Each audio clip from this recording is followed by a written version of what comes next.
I know my hair looks a mess, man. It's not. Ain't nothing going right.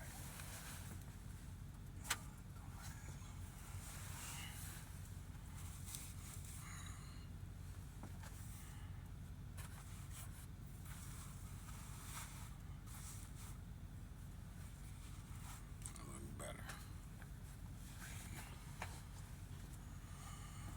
Mother, get right lazy up in here. For real. Tired. Driving all day. I found a spot.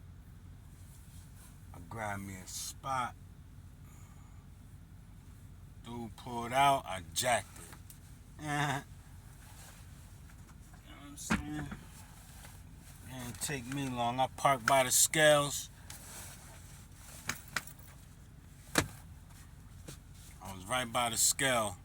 So as soon as dude came out, he knows that. I see him backing out.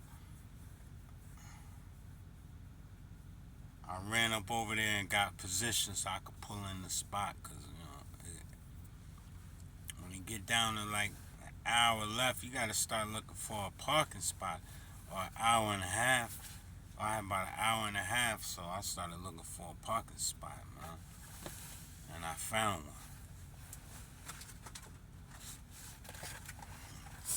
Now it's all about it's cake time. Cupcake time. Give me a cupcake.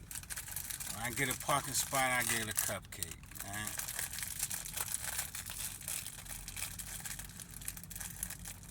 So, I got a question, right?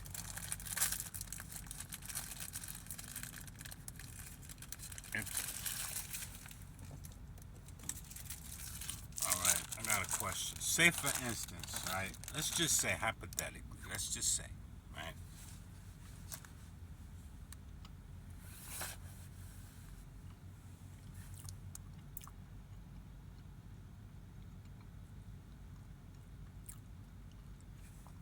Let me eat my cupcake, cause I earned this shit. I drove. I drove almost 11 hours waiting to get my cupcake. I get myself a cupcake when I find a parking spot.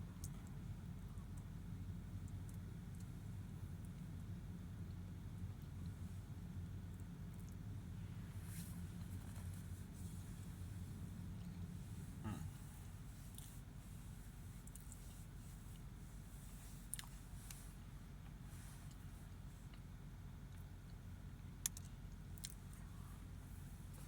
And I like it.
So let's say they do away with uh,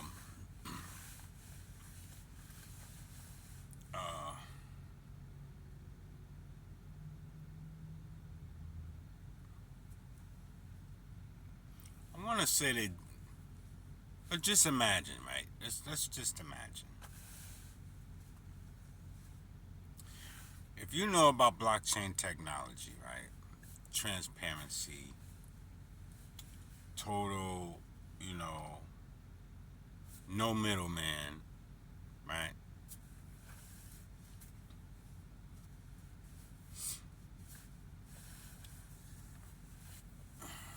So we, let's think. Let's say that the trucking industry begins to uh, use blockchain technology, you know, for loads. They get rid of the middleman, which would be the brokers, because when you're facilitating payments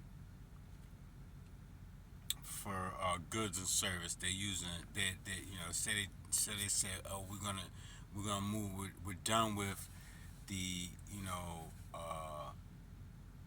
the whole, you know, you book the load, then you get a rate confirmation, and then when you drop it off, you know, you send in, you send in your proof of delivery, and you get paid.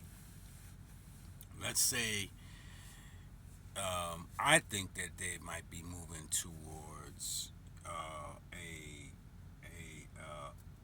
a new tech in terms of facilitating goods and services, and payment for those goods and services, right? You know, because they say, oh well, you know, if we go to this digital currency, or this you know, CBDC, central bank digital currency, you're gonna be making payments with digital, you know, a digital currency, which is total transparency because the government is watching everything, and it's centralized, and so that means that the government is definitely, you know, it's like, uh, they can, you know, they issue the money out, and seeing that they issue the money out, they, you know, they have on the records every transaction, everything, even when you spend it, they know what you're spending it on, where you're spending the money at, you know. So I started thinking about, all right, that's so payments, right? Say there's a load that's, you know, a shipper wants to get shipped, and he puts up the payment. You know, this load is going for this much, right? You're gonna have transparency there, right? No more brokers telling you, oh yeah, I only got three. I'm moving this load for 300. I'm only moving it for, you know, the lane says it's going for this particular lane is, you know, because they're lying. They're keeping the money. You know, you call the shipper, or you find out, you know, how much the load actually is paying, and you're like, I just got screwed out of like $2,000 because there's no transparency. So I just want to put that out there. Like, what do you think? Like, you know, you could leave a comment if you're in the industry, and yeah, I would like to know, because it would be great to be able to see these prices that these loads are going for, and no longer have to deal with a broker or a dispatcher, because they need to be out the door. They need to be out the game. They don't even own trucks, right? And they got their hand in the pocket. They're making more money than owner operators. You know, I mean, there's no place for them in the business anymore. I don't know why they're still here, and I think that's why they're trying to rob us blind. They're robbing everybody blind right now because they see what's coming down the pipeline. You know what I'm saying? That it's going to all transition to a transparent system, that they no longer be able to, you know, put a fake rate con, you know, and attach it to, you know, double brokering and stuff like that, which is already illegal, but they do it all day, every day, you know. I watched something where they had like a broker that had like 3,000 addresses, 3,000 different MC numbers or DOT numbers at one address. At one address is 3,000 different. So he gets a load and just passes it along. It's all illegal. So, you know,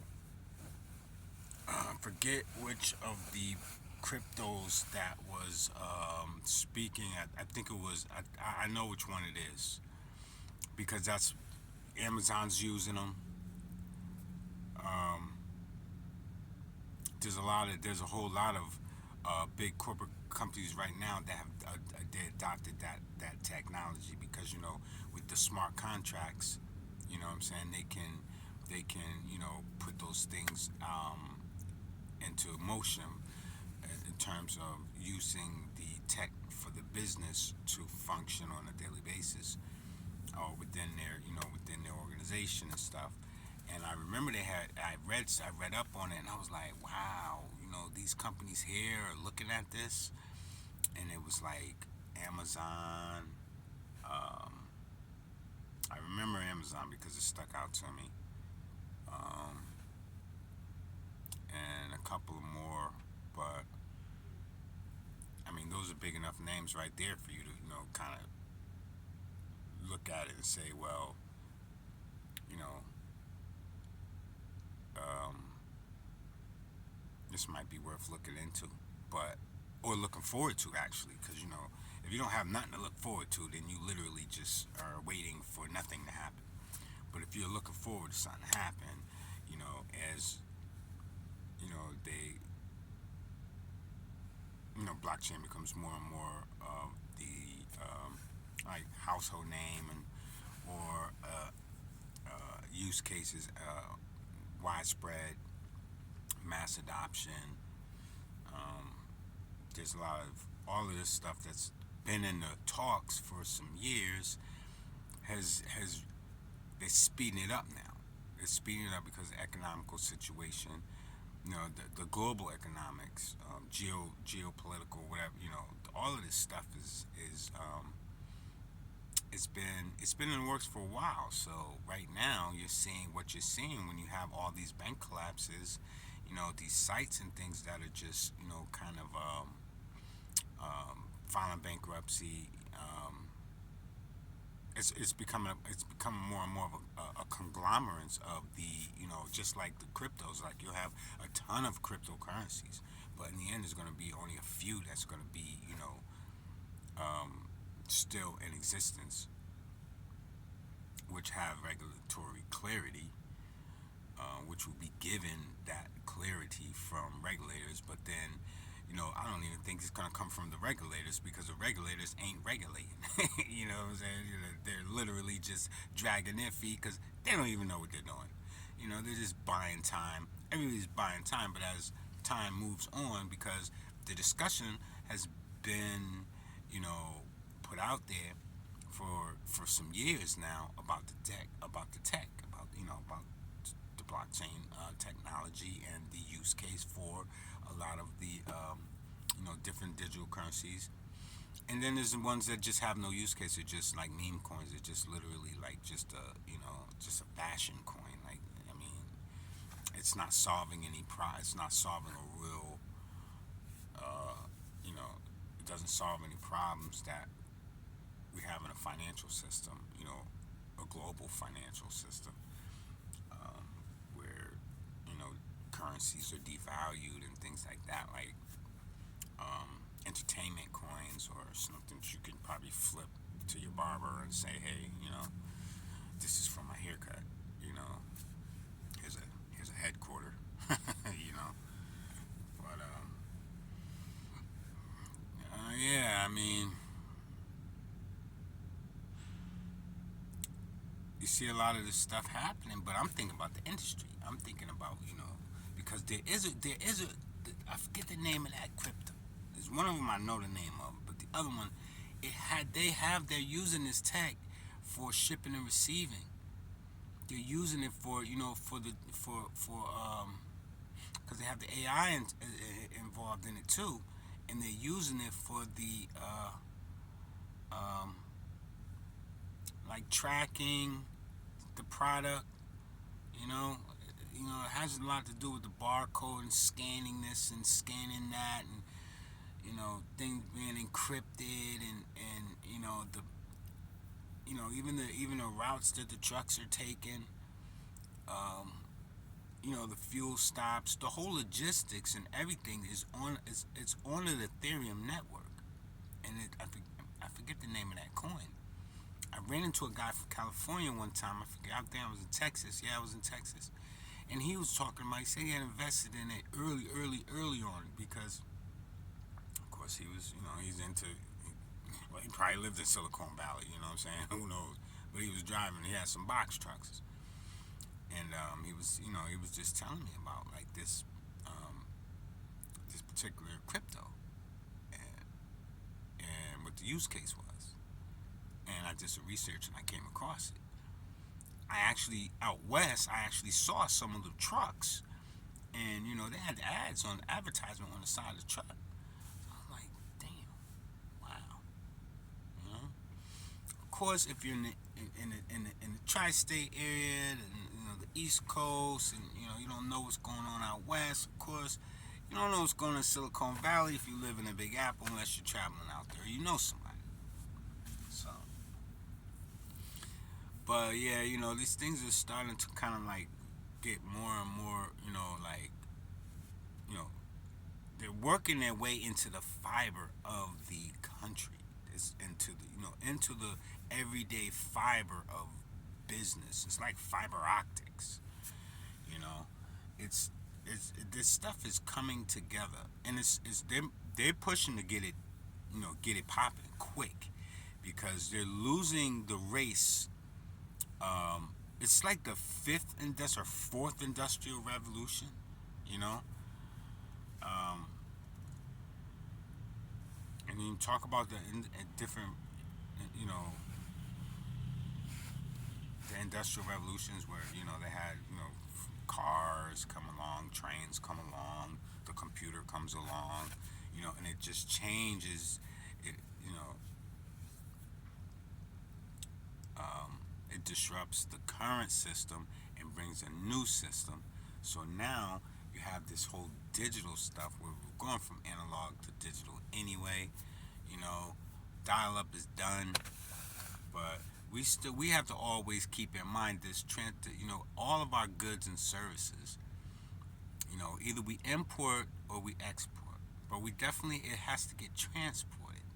So the transportation industry is a huge, huge, even for government, it is a huge factor. Okay, and if you look at the supply chain, you see how things have really, really, really gotten really, like just downsized. You know, I see a lot of trucks. I take loads. At one time, the trailer would be full, 53 foot from front to back full. Now you got a lot of these trailers. They're not even pulling that much stuff. Halfway full. They might as well shut down the way stations at this point, but they're not going to do that because you still got heavy hauling.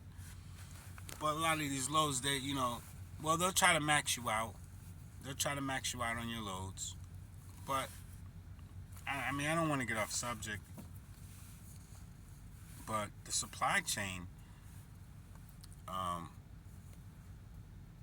if you notice, there's not a lot of stuff have a lot of supplies. You go to a lot of places and you haven't seen certain items on the shelves, and there's still, that's been months, almost over a year, I haven't seen cornbread. The little cornbread packs that just like my little cupcakes, you sell these cornbread packs or little cornbread things at the Pilot, and where you get your oatmeal and stuff in the morning. So guys, they didn't come on the truck. He's been saying that for over a year, and I'm like, yo, those was the bomb. Are they ever coming back? So with the supply chain, there's not as much stuff in supply. And they could say a number of reasons. There are a lot of people going out of business because the companies can't keep, there's a number of reasons why they don't, they're closing their doors. Nobody wants to work. They can't get any money, can't borrow any more money. They probably, who knows what's going on with their, with their financials. So, but,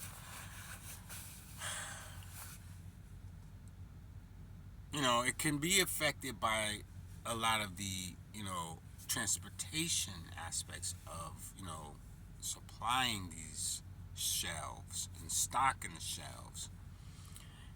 And I've been in places where if you can't, they're gonna pay you top dollar to move the stuff if they can't get it out. It's gotta get. This is a hot. I used to see the load board, and you see loads with fire next to them. Now you got the fire emoji. That's fire. Why? They gonna pay. You calling in a broker telling you some bullshit price. Like, I thought it was fire. I thought they needed it moved. Well, this lane my ass, man. Come on. So now that caused a lot of people to just park their trucks, right? So that decreases the amount of transportation companies who are available, because you can post your truck up if you're in an area to get some freight, especially if you're in an area where it's popping. You know what I'm saying? And how would you know that? Well, they have graphs that every day they tell you, this area, that area, it's on fire. You know what I'm saying? It's color coded. So if you happen to be in that area, or if you happen to just be like, okay, I'm gonna book a load heading in that area because it's fire over there. You know what I'm saying? I should be able to get something out of there going somewhere, but it should be paying, right? So you book the load, and it should be paying. It should be paying. Simple, right? Well, when they don't want to pay, now you're like, you know what? Screw this. I'm not booking no loads from here. I'm not even going to that area. I'm not even doing it no more. I'm just flat out tired. I can't make the money. We're not making money. So what do? We park the truck. That causes a shortage in the transportation, the means to the end, to get from point A to point B. They need the trucks. And because we're getting robbed out of the rates, and we can't see the actual rate, there's no transparency. They're trying to move to this blockchain initiative to be able to have a whole different system aside from the one that we're currently using to get the loads. And that system has nothing to do with any brokers being involved. It's straight from the shipper to the receiver, and you have your price. So look forward to that. Like I say, have something to look forward to. So right now it's a lot of doom and gloom, and just ain't worth it. It ain't worth it. This ain't my truck. If it was worth it, I would be in my own truck. But if I'm gonna do it, I'm gonna do it and get paid, right? Otherwise, I'm gonna park my truck and I won't do it. And these guys, they paying. So of course, because it's like a monopoly. It's the bigger companies that are able to kind of withstand these rates, where they have a lot of those in-house accounts, right? Because we pull a lot of stuff from Mac. So this is my hat, but this ain't my truck. But we pull a lot of stuff from Mac, Mac parts, all kind of parts, man, for the whole engine, for the whole truck, So yeah, that they in-house, they getting it straight from the manufacturer. They don't do no brokers, and that's good. So but companies like that, they're able to they're able to make they're getting their bottom line because they're not getting cut, by the middleman, and I'm sure they got all kinds of software in this truck. This thing got AI in it telling me I'm distracted, telling me focus on driving, can't be on the phone. And I said, well, if I could talk to myself when I'm driving, but I can't have my phone on speaker, how do you even know it's on speaker? How does the truck know that they have a scrambler? The scrambler picks up that I'm on the phone. Too much tech, right? But that's the shoot. that's the new and improved. That's where it's going. You know, they know they're gonna know everything, everything, right? I'm like, but I could talk to myself. I can sit here and literally talk to myself, and the truck won't say nothing to me. The minute I try to throw my phone on speaker, it'll shut my phone off. It got a scrambler thing in there. It'll just block my car and drop it. So even if I got a headset, they're like, you can't really even use that. So I'm like, oh my God, I don't know how long I'm gonna be able to do this. But you know what? Let's see what happens. So I ain't saying the name of the company. I won't be showing the truck, the name on the side of the truck or the trailer, nothing. If you catch a video, you gonna see landing gear and tires. That's it. And maybe the number of the trailer. But it's top secret around here.